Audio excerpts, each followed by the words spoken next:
Aí, pessoal, seguindo aqui em diante para a gente finalizar, nós temos aqui o que nós chamamos de medidores de pressão, tá? Ou barômetro, beleza? Esses medidores de pressão, eles vão nos auxiliar a calcular, por exemplo, a densidade de um líquido, a densidade de um gás, ou até a pressão que esse líquido ou esse gás aplicam sobre uma superfície. Como é que você faz esse cálculo? Baseado pelo teorema de Stevens. Então, vamos lá. Ó.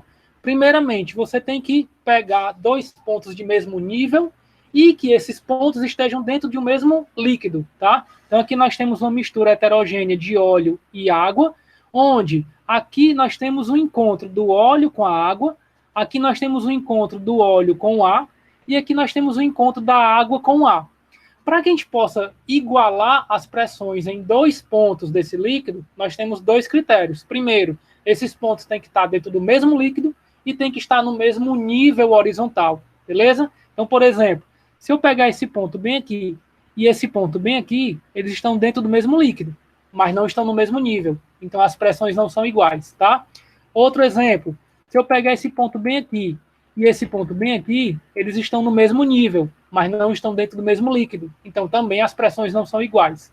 Então, para que eu possa igualar as pressões utilizando o princípio de Stevens, eu tenho que pegar dois pontos dentro do mesmo líquido e dentro do mesmo nível. Se eu pegar esse ponto bem aqui e esse ponto bem aqui, eles estão dentro do mesmo nível, estão no mesmo nível, estão dentro do mesmo líquido, então as pressões são iguais. Só que eu vou ter uma dificuldade no meu cálculo, porque neste ponto eu tenho a pressão atmosférica, a pressão do óleo e a pressão da água. Aqui eu tenho a pressão atmosférica, a pressão da água, e aí eu vou ter uma dificuldade no cálculo. Então, qual seria a situação ideal? Seria você pegar dos pontos de encontro das misturas o mais baixo de todos. Então, eu tenho um encontro aqui, eu tenho um encontro aqui, e eu tenho um encontro aqui. Dos três, qual é o mais baixo? Esse aqui. Então, eu vou destacar esse, vou dispensar o primeiro, vou dispensar o segundo e vou considerar apenas esse aqui. Veja que ele está no limite, então ele pode ser considerado dentro da água. Vou agora pegar no mesmo nível, também dentro da água, esse ponto. Vou chamar aqui de ponto 1, aqui de ponto 2, e aí, pelo princípio de Stevens, eu posso afirmar que a pressão no ponto 1 é igual à pressão no ponto 2, tá? Deixa eu escrever isso aqui, para eu utilizar esse espaço. Pressão no ponto 1 igual à pressão no ponto 2. Daí, o que seria a pressão no ponto 1? É toda a pressão que está atuando sobre o ponto 1. Então, é a pressão atmosférica, que nós podemos chamar de P0, mais a pressão gerada pelo óleo. Pressão gerada pelo óleo, tá? Isso vai ser igual à pressão no ponto 2, que o que é a pressão no ponto 2? É a pressão atmosférica mais a pressão gerada pela água. Aí, pressão atmosférica nos dois lados, nós podemos simplificar, eu posso cortar de um lado com do outro, e aí o que sobra? Que essa pressão do óleo é igual a essa pressão da água. Como é que a gente calcula cada pressão? ρGH é a densidade do óleo, vezes a gravidade, vezes a altura, e a pressão da água é a densidade, vamos escrever isso, densidade do óleo, vezes a gravidade, vezes a altura do óleo, tá? Isso vai ser igual à pressão da água, que é a densidade da água, vezes a gravidade, vezes a altura da coluna de água.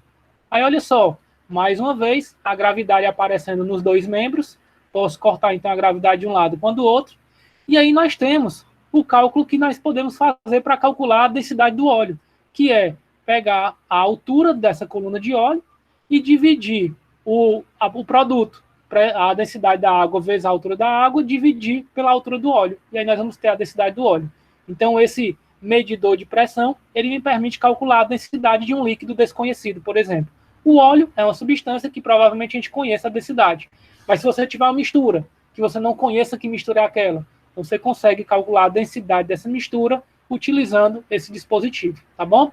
A mesma coisa acontece com o gás. Você também vai utilizar o mesmo artifício. Você vai pegar aqui o ponto mais baixo de encontro das misturas. Nós temos encontro aqui e nós temos encontro aqui. Dos dois, o mais baixo é esse. Pegar outro ponto do mesmo nível, aqui, chamar de ponto 1 e aqui ponto 2, e dizer que a pressão no ponto 1 é igual à pressão no ponto 2. Já nesse caso, a pressão no ponto 1 é apenas a pressão do gás, tá? Deixa eu colocar aqui uma outra cor para ficar mais fácil de vocês verem. Então, é apenas a pressão do gás. E a pressão no ponto 2 vai ser a pressão atmosférica mais a pressão desse líquido, né? A pressão, vamos achar aqui, considerar que é a água.